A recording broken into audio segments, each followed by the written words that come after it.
Olá, sejam todos bem-vindos a mais uma evangelização de espíritos. É sempre muito bom ter você aqui conosco. Para que possamos iniciar a aula de hoje, por favor, me acompanhe nessa prece. Senhor meu Deus, permita que em todos os lares Jesus passe levando esperança, alegria e muita felicidade para todas as famílias. Amém. E a aula de hoje tem como tema os espíritos. Vamos evangelizar? Os espíritos. O Espiritismo aplicado, Eliseu Rigonati. Os espíritos se dividem em duas grandes categorias, que são a dos espíritos encarnados e a dos espíritos desencarnados. Pertencem à categoria dos espíritos encarnados os que usam um corpo de carne, por exemplo, nós. E a categoria dos espíritos desencarnados, aqueles que não usam o veículo físico, por exemplo, quem passou pelo fenômeno da morte. O nome espírito é dado particularmente aos desencarnados. Quando encarnado, damos ao espírito o nome de alma. O Livro dos Espíritos, questão 115. Deus criou todos os espíritos simples e ignorantes, ou seja, sem conhecimentos. Deu a cada um uma missão, com o objetivo de esclarecê-los e fazê-los chegar progressivamente à perfeição pelo conhecimento da verdade e para aproximá-los de si. A felicidade eterna e pura é para os que alcançam essa perfeição. Os espíritos adquirem esses conhecimentos ao passar pelas provas que a lei divina lhes impõe. Uns aceitam essas provas com submissão e chegam mais depressa ao objetivo que lhes é destinado. Outros as suportam com lamentação. Por causa dessa falta, permanecem mais tempo afastados da perfeição e da felicidade prometida. O Livro dos Espíritos, questões 87 a 99. Os espíritos estão em todos os lugares, sempre ao nosso lado, nos observam e agem entre nós sem percebermos, porque são uma das forças da natureza e instrumentos de Deus. Mas nem todos podem ir a todos os lugares, porque existem regiões interditadas aos menos avançados. Os espíritos têm uma forma determinada, limitada e constante aos olhos dos outros espíritos, mas para nós podem ser como uma chama, clarão ou centelha etérea. A cor varia do escuro ao brilho do rubi, conforme seja mais ou menos puro. Percorrem o espaço rápido como pensamento. Se transportam de um lugar para o outro, tendo a consciência da distância que percorrem e dos espaços que atravessam, mas podem ser subitamente transportados para onde quiserem ir. Depende de sua vontade e natureza mais ou menos depurada. A matéria não oferece obstáculo aos espíritos. Eles penetram em tudo.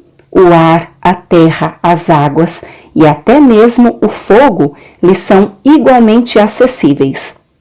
Cada espírito é um centro que se irradia para diferentes lados e é por isso que parece estar em muitos lugares ao mesmo tempo, como o sol irradiando em todos os sentidos e levando seus raios para muito longe. Isso depende do grau de pureza do espírito. Chama-se dom da ubiquidade.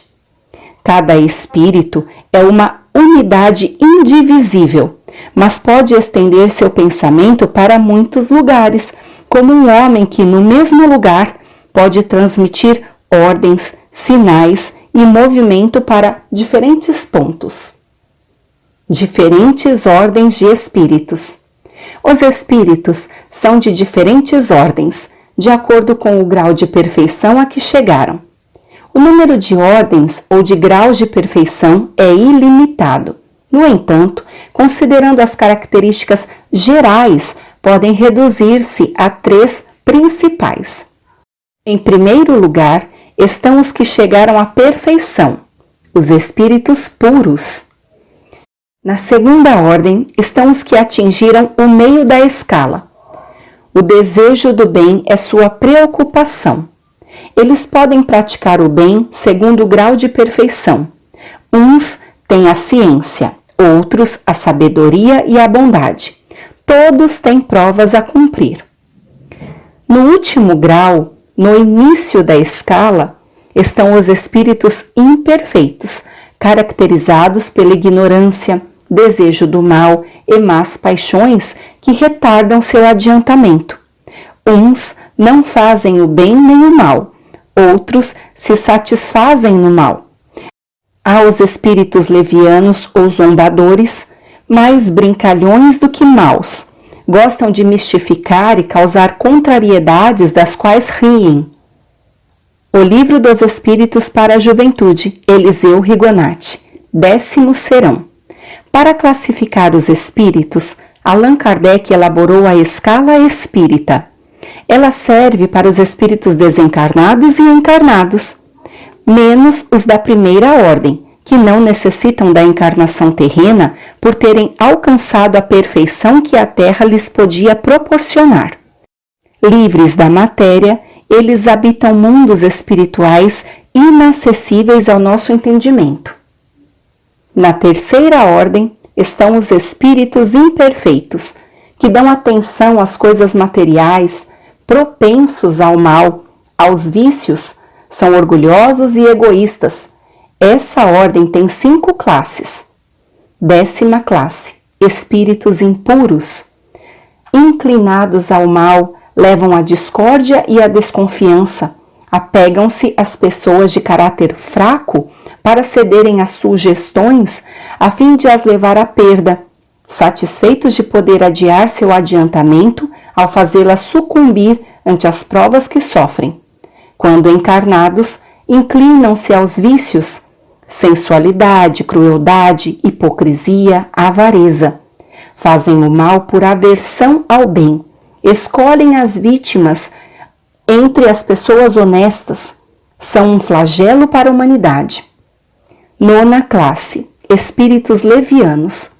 São ignorantes, maldosos, irresponsáveis, metem-se em tudo, são intrigantes, gostam de causar intrigas, desavenças e mexericos. 8ª classe, espíritos pseudo-sábios. Têm bons conhecimentos, julgam saber mais do que sabem. Linguagem com aspecto sério que pode iludir quem ouve quanto à sua capacidade de saber. São presunçosos, orgulhosos, invejosos e teimosos. 7ª classe, espíritos neutros. Não são bons nem maus. Tendem tanto para um lado como para outro, conforme as ocasiões. Muito apegados às alegrias grosseiras deste mundo. 6ª classe, espíritos batedores e perturbadores. Gostam de perturbar. Se manifestam por barulhos, pancadas, são muito apegados à matéria. 2ª ordem, espíritos bons. Predominância do espírito sobre a matéria. Compreendem Deus e o infinito e já gozam da felicidade dos bons. Sentem-se felizes quando fazem o bem e impedem o mal. O amor para eles é fonte de felicidade. Quando encarnados, são bons e benevolentes para com todos. Fazem o bem pelo bem. Dividido em 4 grupos. 5ª classe, espíritos benévolos. Predomina a bondade, gostam de prestar auxílio aos homens. Progrediram mais no sentido moral. 4ª classe, espíritos sábios. Têm conhecimentos vastos, preocupam-se com a ciência para fazê-la útil aos homens. 3ª classe, espíritos prudentes. Têm qualidades morais muito elevadas, grande capacidade intelectual para julgar os homens e as coisas. 2ª classe, espíritos superiores. Reúnem ciência, sabedoria e bondade. Estão livres das encarnações terrenas. Quando, por exceção, encarnam na Terra, é para cumprir missão de progresso, nos oferecendo o tipo de perfeição a que podemos aspirar neste mundo. 1ª ordem, espíritos puros. Nenhuma influência da matéria. Superioridade absoluta em relação aos demais espíritos. Se libertaram de todas as impurezas da matéria. Gozam da felicidade junto a Deus. Ajudam o Pai a tratar do universo e de tudo que ele contém, porque compreendem sua vontade, tornam-se seus ministros. E é com isso que nós trazemos a reflexão de hoje. A que classe de espírito cada um de vocês se julga pertencer? Para responder, basta ser sincero, analisar a consciência e avaliar suas intenções e atos. Você deve pertencer à segunda ordem, dos espíritos bons, porque está se instruindo nas leis divinas, se esforçando na reforma íntima, no trabalho edificante. De qualquer forma, fatalmente evoluiremos e, um dia, poderemos alcançar a ordem de espíritos puros, nos aproximando de Deus.